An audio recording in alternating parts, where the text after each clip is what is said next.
इंद सद्वंदियाणं तिहुमणहित मधुरविशदवक्काणं अंतातीत गुणाणं नमो जिणाणं जित भवाणं। हम सभी पंच अस्तिकाय संग्रह का अध्ययन कर रहे हैं। पंच अस्तिकाय संग्रह में हम प्रथम अधिकार का वर्णन कर रहे हैं। प्रथम अधिकार में षड द्रव्य का वर्णन करने के बाद अवस्थिकाय का वर्णन शुरू हुआ था, जिसमें हम जीव अस्तिकाय का वर्णन कर रहे हैं। जीव अस्तिकाय के गाथा 27 में 9 लक्षण बताए थे, 9 विशेषण। उसमें से एक उपयोग लक्षण बताया था।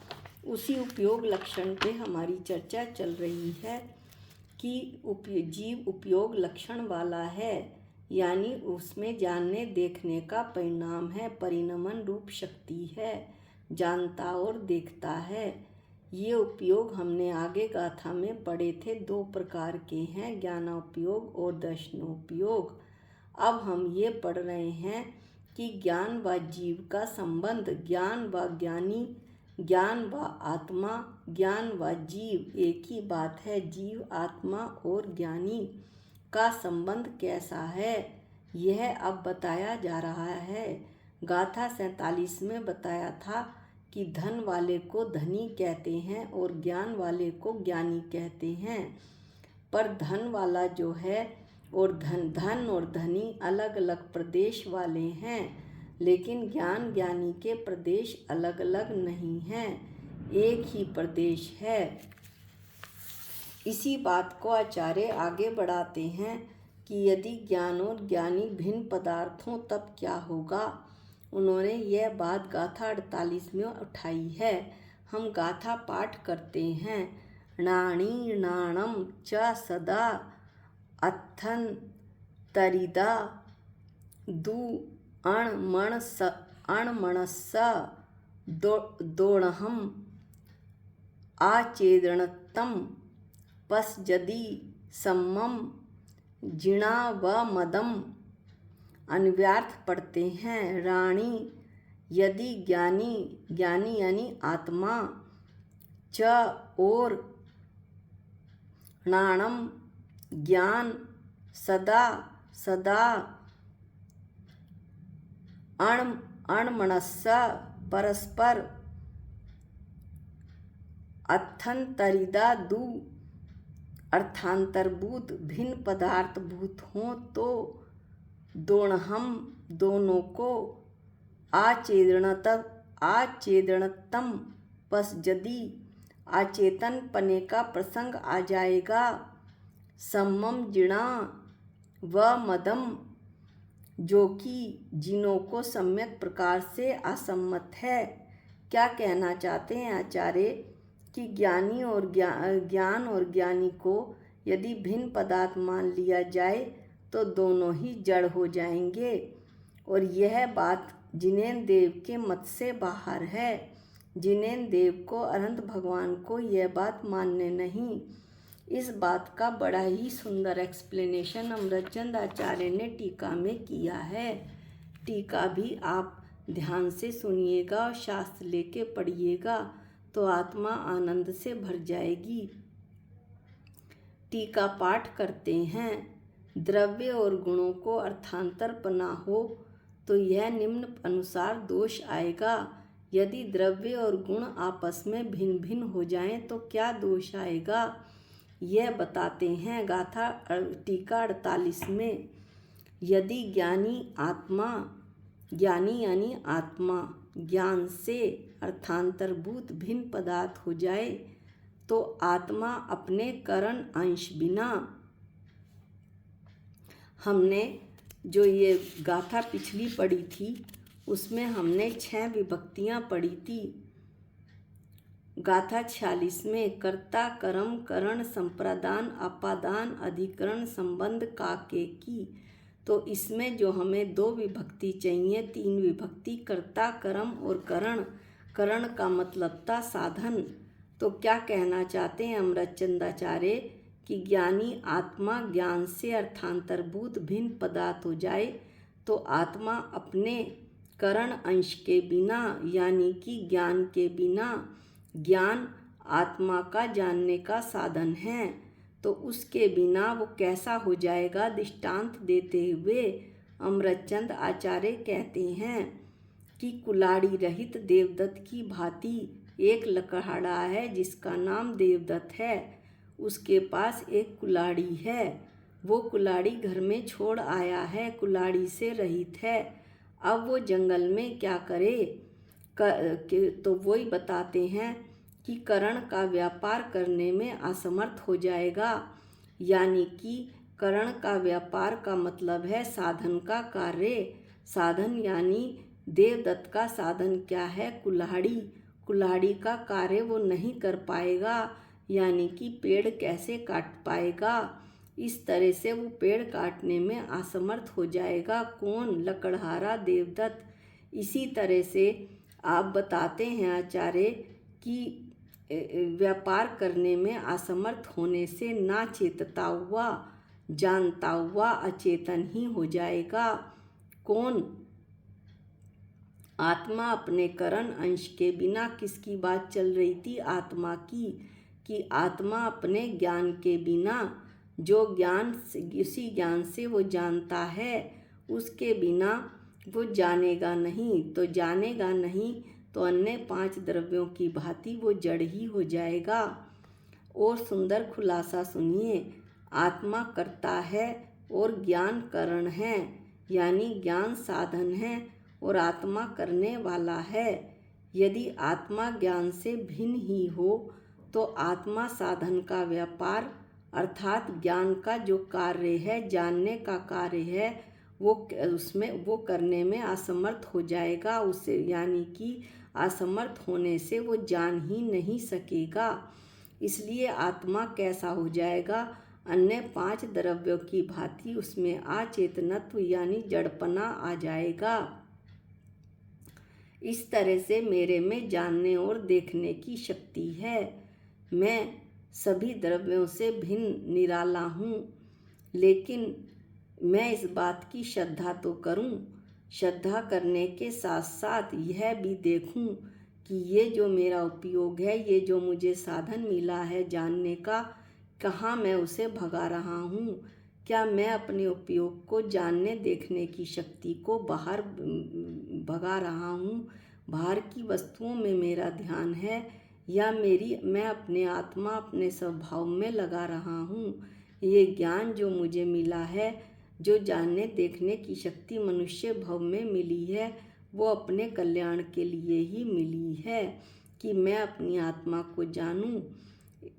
इस तरह से ये बताते हैं कि ज्ञान के बिना, साधन के बिना आत्मा जड़ हो जाएगा। अब अगली बात सुनिए।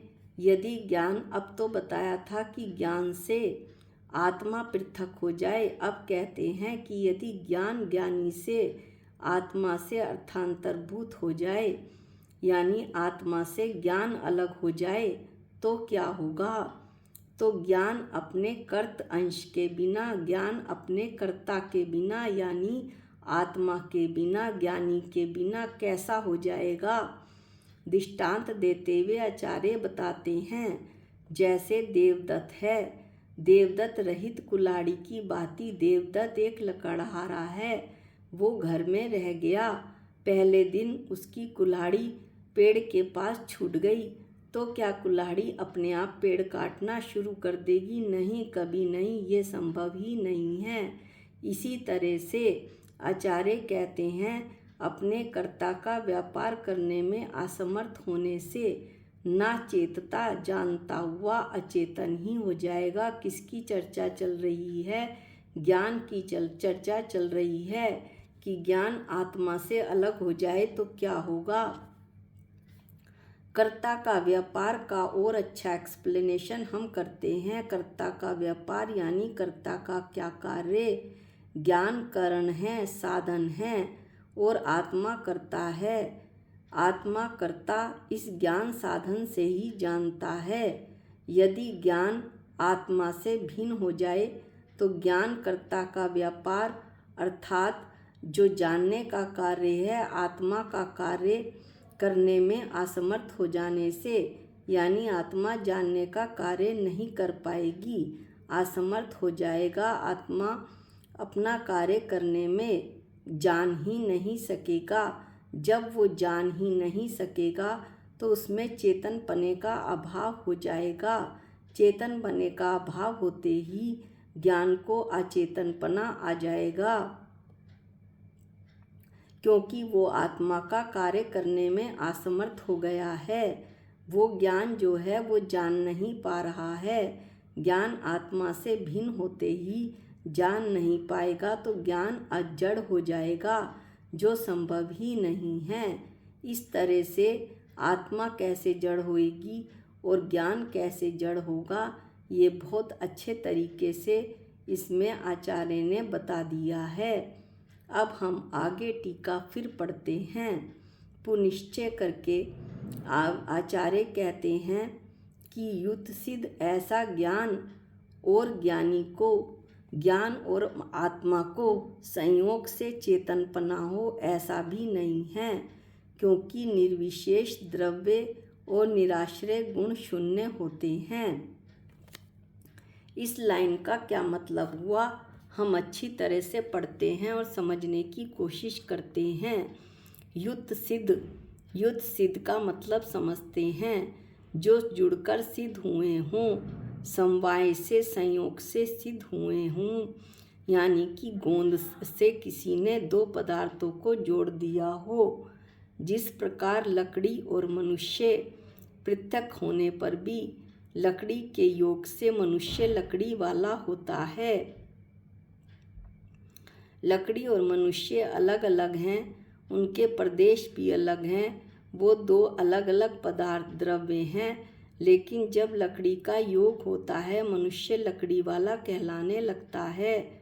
उसी प्रकार ज्ञान और आत्मा पृथक होने पर भी ज्ञान के साथ युक्त होकर आत्मा ज्ञान वाला ज्ञानी होता हो ऐसा नहीं है। ये कह रहे हैं कि युत संबंध यानी जुड़कर जो संबंध स्थापित हुआ है वो लकड़ी और मनुष्य में हुआ है। ज्ञान और ज्ञानी में ऐसा युत्सित संबंध नहीं है, संयोग से कोई संबंध नहीं है। लकड़ी और मनुष्य की भांति ज्ञान और आत्मा कभी पृथक हो ही नहीं सकते।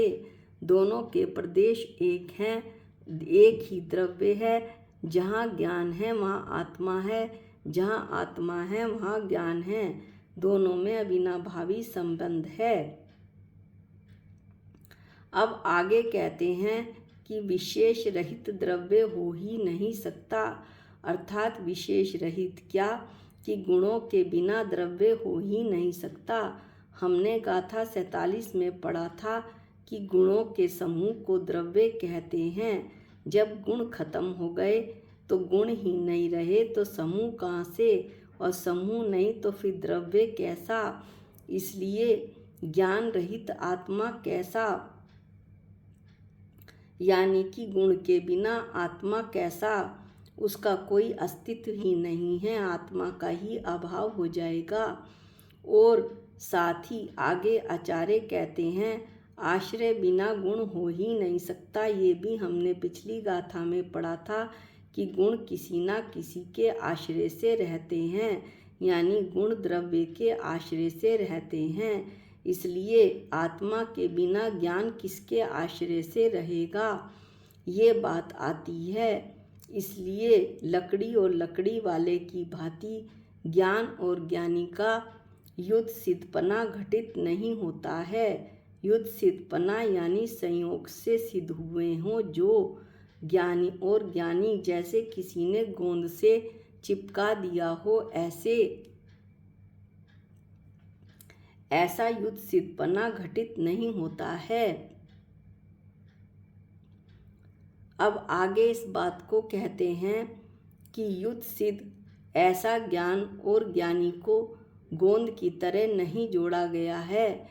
ज्ञान और आत्मा को संयोग से चेतनपना हो ऐसा भी नहीं है, संयोग से चेतनपना नहीं है। ज्ञान और ज्ञानी तो स्वभाव से जुड़े हुए हैं। ये एक ही ज्ञान में ज्ञानी है, ज्ञानी में ही ज्ञान है। जहाँ ज्ञानी मही ज्ञान।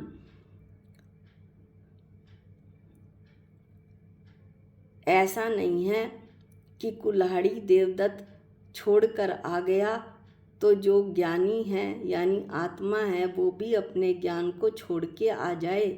ऐसा नहीं हो सकता। जहाँ जहाँ ज्ञानी जाएगा वहाँ वहाँ ज्ञान जाएगा। और आगे आचार्य क्या कहते हैं कि निर्विशेष द्रव्य यानी गुणों से रहित द्रव्य हो ही नहीं सकता, क्योंकि जो गुणों का समूह है वही तो द्रव्य है।